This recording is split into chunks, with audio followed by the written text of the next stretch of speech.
गौरव भाटिया जी, आप जवाब दे दीजिए, फिर मैं बाकी लोगों के पास जाती हूँ। बोलिए।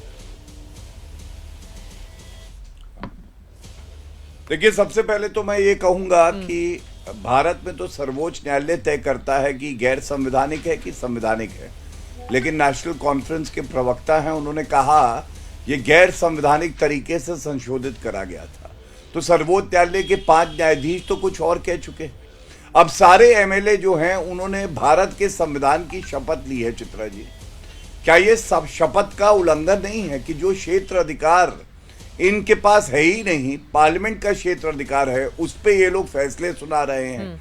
तो जैसे मूंगफली खाने वाला जो कागज होता है ना, रद्दी में जाता है, वैसे ही ये रेजोल्यूशन है, क्योंकि संवैधानिक तौर पे इसकी कोई मान्यता नहीं है। दूसरी बात, इनको ये भी नहीं पता है कि जो कश्मीर का विलय भारत से हुआ वो इंस्ट्रूमेंट ऑफ एक्सेशन से हुआ।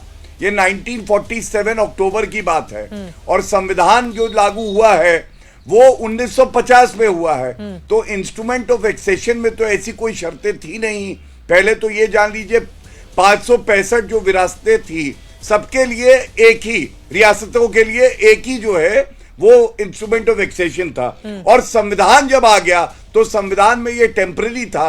मेरे काबिल दोस्त से इतना जरूर पूछिएगा, अगर इन्होंने पढ़ा लिखा है, किसने टेबल किया था आर्टिकल 370 कॉन्स्टिट्यूएंट असेंबली डिबेट में, लीडर का नाम बता दे तो बहुत बड़ी बात है। और अंत करूंगा एक बात कह के, फारूक अब्दुल्ला के शब्द है, उन्होंने कहा था बहाली के लिए अनुच्छेद 370 की हम चीन की मदद लेंगे।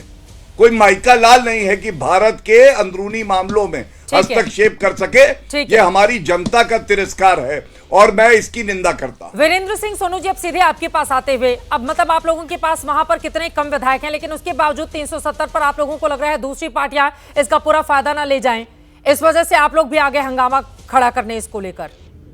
आप लोगों के हाथ में वो ताकत कहां वहां की जनता ने दी है, या फिर इस देश की जनता ने, जिसके आधार पर आप लोग बार बार ये दावा करते हैं कि 370 की बहाली तो होकर रहेगी? देखिए, ऐसे है कि ये पहले बात आप समझिए कि 370 जो है वो पीडीपी, एनसी या बीजेपी या कांग्रेस का मसला नहीं, वो जम्मू कश्मीर के नागरिकों, जम्मू कश्मीर के लोगों का मसला है। पहले इस बात को समझिए।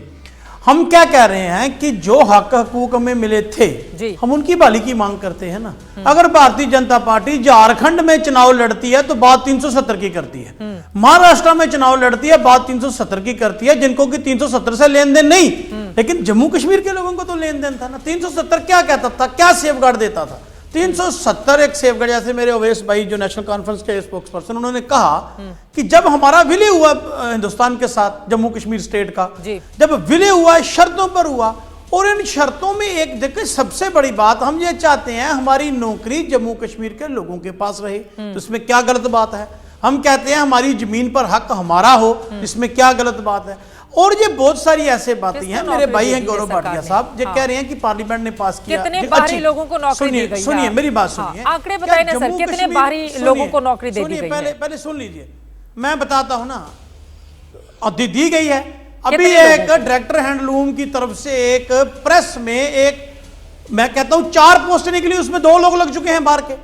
आप हमारी चिंता को, विषय को समझिए, देखिए कि हम भूखे मर रहे हैं, हमारे नौजवान नौकरियां रेस्ट ऑफ कंट्री को देना चाहते हैं। दूसरी बात सुनिए, मैं जो जिस बात पे लाना चाहता हूं, मैं लौट लूं आपके पास। संगीत रागी जी और हमारे साथ सलमान निजामी भी हैं, लेकिन